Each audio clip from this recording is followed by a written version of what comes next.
Assalamualaikum warahmatullahi wabarakatuh. Perkenalkan, saya dengan Dwi Advina Herdianti, NIM J5018012. Pada keterampilan THT ini, di sini saya akan menjelaskan tentang pemeriksaan telinga.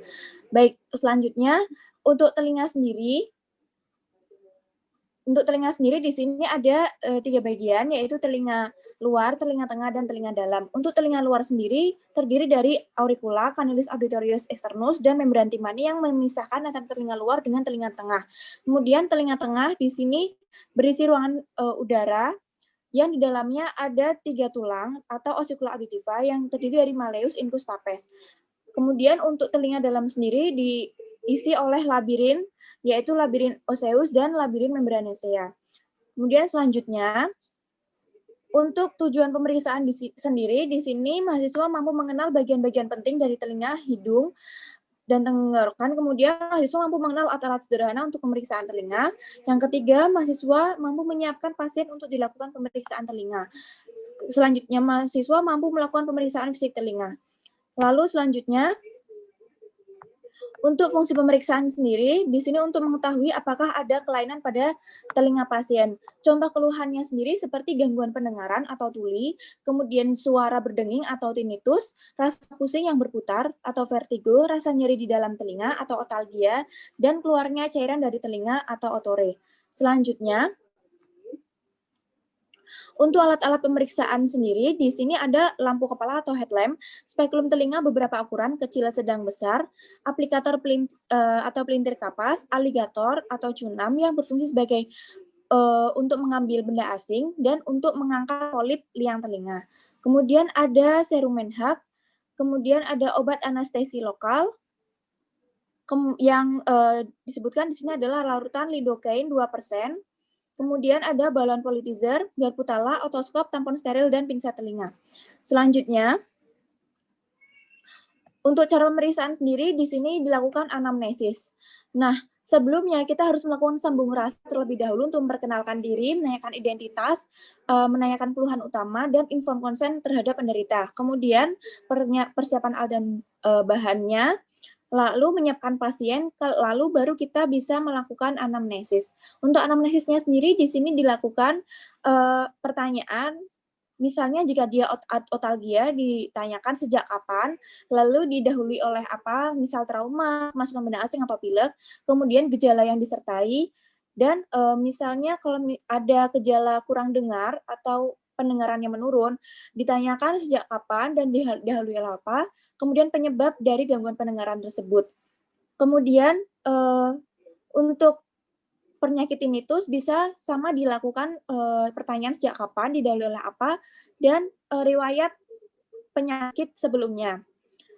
Kemudian lalu dilakukan inspeksi. Inspeksi telinga sendiri, pemeriksa dilakukan pada kedua telinga. Kemudian diamati telinga dari bagian luar, liang telinga, sampai dengan membran timpaninya apakah ada kelainan atau abnormalitas.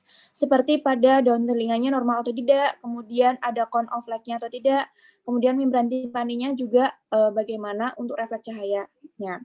Kemudian inspeksi liang telinga dan membran timpani, lalu dilihat juga apakah pada liang telinganya itu bersih ataupun ada serumen.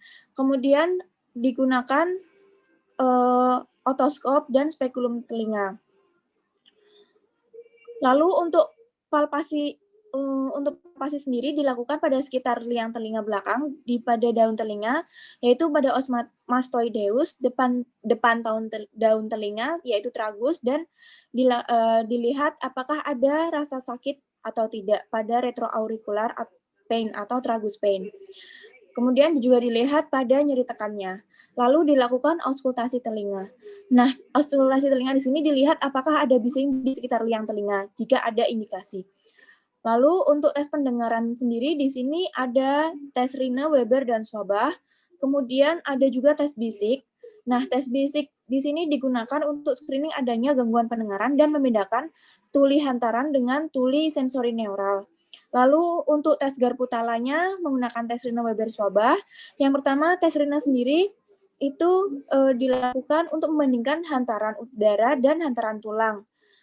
menggunakan garpu tala frekuensi 256 atau 512 Hz. Kemudian untuk tes Weber-nya dilakukan setelah tes Rina bertujuan untuk membedakan tuli hantaran dan tuli sensori neural. Nah, kemudian untuk tes wabahnya sendiri, garpu tala diketarkan, kemudian tangkai garpu tala diletakkan pada prosesus mastoid pemeriksa, dianggap pemeriksanya normal. Apabila telah tidak terdengar oleh pemeriksa, diletakkan pada penderita. Kemudian dilakukan sebaliknya, dimulai dari pasien sampai tidak mendengar, terus dilanjutkan pada pemeriksa. Selanjutnya, untuk interpretasi hasilnya di sini, untuk kalau dilakukan dia itu pada tes rinanya itu negatif, maka interpretasinya pada tuli konduksi. Jika positif, maka dia terjadi kelainan pada tuli sensori neural. Jika tes Weber-nya itu lateralisasi ke daerah yang sakit, maka dia mengalami tuli konduksi. Jika lateralisasi ke sisi sehat, maka dia mengalami tuli sensori neural.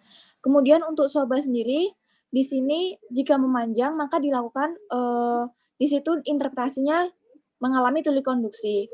Jika memendek, maka mengalami tuli sensori neural. Selanjutnya, untuk sumber sendiri, saya mengambil dari buku panduan keterampilan medik Skill Lab semester 5 kurikulum KBK PBL edisi ke-10 UMS.